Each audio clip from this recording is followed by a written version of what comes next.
그래서 금융위 입장에서 보면은 결국은 해체 예정에서 존치에 역설적으로 더 힘을 받는 그런 상황이 같다면 이제 후속 대책이 나올 거라고 저는 생각을 하고요. 후속 대책은 그래서 오히려 더더욱더 가계대출 규제라든가 부동산 시장 관리 안정화에 대한 그런 내용들이 담겨져 있는 내용일 거라고 생각을 합니다.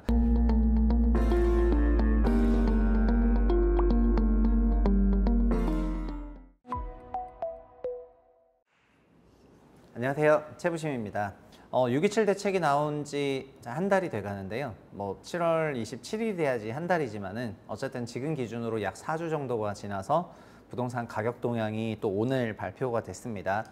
일단 전체적으로 보면은 매매지수 변동률이 이번 주 0.16이 나왔는데 지난주에 0.19였고요. 그래서 사실은 6.27 하고 나서 이틀 후에 이제 동향이 토요일, 일요일께 조사된 다음에 그 첫 주에 나왔을 때는 0.43이 0.40, 그 다음에 0.29, 0.19, 그리고 지금 0.16이 됐습니다. 그래서 지난주에서 지지난주 하락률은 0.11이었는데 지금은 한 주간에 마이너스 0.03밖에 안 됐기 때문에, 그리고 소수점 첫째 자리는 제가 항상 말하지만 초강세거든요. 그래서 지금도 시장에 어떤 호가 강세는 계속해서 유지되고 있는 그런 상황이라고 보시면 되겠습니다.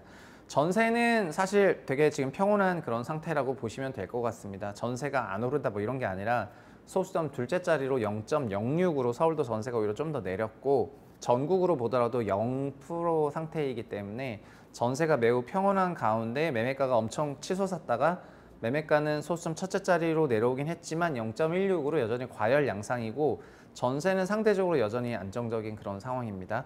전세 대출에 대해서 지금 중단이 없는 상황인데도 전세가가 안정적인 거는 어쨌든 전세 대출 받기가 좀 어려워진 환경인 것도 맞고 여러 가지 전세 관련한 규제가 또 생긴 것도 맞기 때문인데, 본격적으로 전세 대출 보증이 줄었다거나 전세 DSR이 시행된다거나 그런 건 아니거든요. 그냥 7월 21일부터 이번 주 월요일부터 처음으로 전세 보증에 대해서 한도가 80%로 좀 감소한 거 하고 뭐 이런 정도여서 본격적인 전세 대출 규제는 아직 없는 상황입니다. 그럼에도 전세는 안정세인 거고요. 지역별로 보면은 마포 성동으로 대표되는 서울 4분위, 서울 5분위는 서초, 강남, 송파, 용산이고 5분위가 크게 올랐다가 그 다음에 토지거래 허가제를 재지정한 게 3월 19일이고 3월 19일 이후부터 좀 강세로 가다가 5월부터 시장이 완전 달아오르기 시작을 해가지고 5월, 6월 랠리를 했습니다. 그게 결국은 주간으로 1%에 육박하는 상승이 나왔고요. 호가 기준으로 20억이 30억이 됐습니다. 그거에서 지금 4주 정도가 지나서 마포가 0.98에서 0.11로 내려갔고요. 그러니까 마포는 진짜 많이 상승률이 둔화가 됐죠. 그래서 실거래가 하락이 나오거나 하는 이런 지역은 마포고, 성동구의 경우에는 0.99에서 0.37로 여전히 너무 높은 수준을 유지를 하고 있습니다. 그 마포가 왜 하락이 더 크냐? 사실은 마포는 그 인구 코호트적으로 생각을 해보면은 여의도와 종로 등에 직장을 둔 고소득 직장인 맞벌이들이 또 비서울 출신인 그런 분들이 거주하시는 경우가 좀 많아서 확실히 대출을 받아서 집에 들어가시는 분들이 많이 있는데 6.27은 전세낀 갭 규제가 아니라 대출 규제이기 때문에 마포가 더 크리티컬하게 타격을 받은 것 같고요. 성동은 그냥 과거부터 강남권에 거주하고 있는 사람들이 자녀 거주 목적으로 자금 지원을 하면서 집을 사게 만들거나 하는 경우가 많았었기 때문에 상대적으로 덜 한 것 같습니다. 그렇지만 어쨌든 마포와 성동을 포함해서 서울이 전체적으로 0.16이 나오기 때문에 지금도 강세입니다. 경기도로 가면은 경기도에서 경기 5분위는 과천인데 결국 과천 판교가 경기 5분위 지역인데 과천은 여전히 0.98 찍었었지만 지금도 0.38이니까 그러니까 마포가 좀 더 하락을 했을 뿐 주간 1% 나오던 지역이 주간 0.4%가 나온다는 것도 여전히 연간으로는 25% 상승한다는 거기 때문에, 그래서 지금 부동산 시장이 6.27 냈으니까 안 좋아하다 손 놓고 있자 이런 게 아니라 시장이 매우 과열 양상이 이어지고 있다고 보셔도 되겠습니다. 그럼 맛보기 대책이 발언이 있었죠. 7월 3일 날. 근데 맛보기 발언을 했으면 거의 그 다음에 뭐가 나올 만했는데 그 다음에 뭐가 아무것도 없었어요.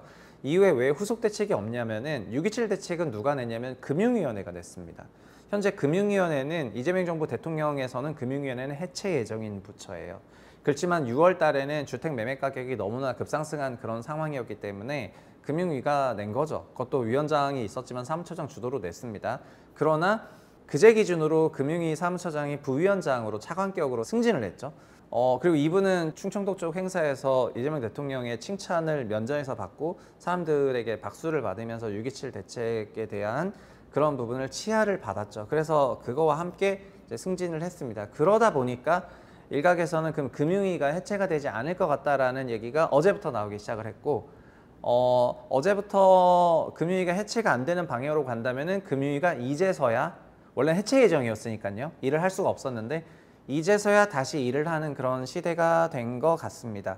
그래서 여러 이데일리 기사를 보면은 금융위를 향한 조직 해체 압력이 누그러진다. 대선 전 이재명 대통령은 금융위 해체를 골자로 한 금융강도체 개편을 공약으로 걸었지만 이재명 정부 출범하고 금융위가 가계부채 대책이라든가 채무조정 국정과제를 충실하게 이행했기 때문에 기류가 바뀌었습니다. 이 대통령은 금융위 성과를 칭찬했죠. 그리고 정책 집행을 주도했던 사무처장을 금융위 넘버2로 올렸고, 국정기획위원회가 금융위 해체와 금융소비자원을 신설하는 거를 조직 개편을 했지만 20일 넘게 추가 발표한 사항이 없기 때문에 이거 가지고 서로 헤게모니 뭐가 있었는데, 오히려 결론은 금융위가 살아남았고 이재명 정부, 새 정부의 정책을 성실하게 잘 집행했기 때문에 결국은 존치로 방향이 간 것이 아닌가, 이런 생각이 되고요. 오히려 국제금융 기능까지 금융위로 넘어가고 하면서 뭔가 다르게 해석이 될 것 같습니다.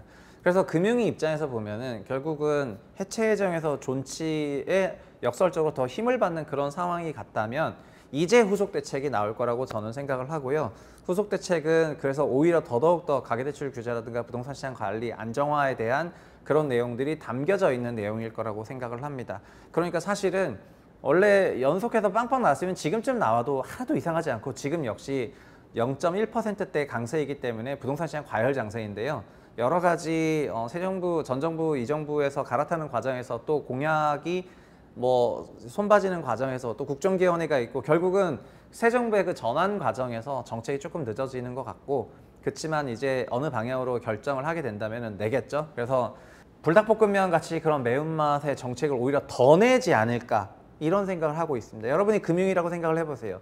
내가 죽기 직전까지 갔지만 지금 일을 잘해가지고 올라왔어. 근데 그 의도를 반영한 게 뭐냐면 가계부채랑 부동산 시장 안정이었어요.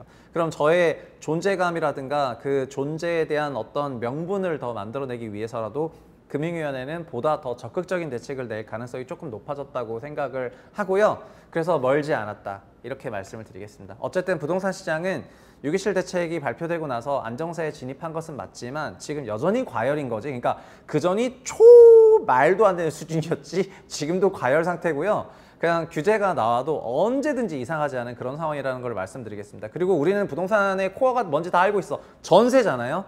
전세와 관련한 여러 가지 정책들을 기대해 보겠습니다. 감사합니다.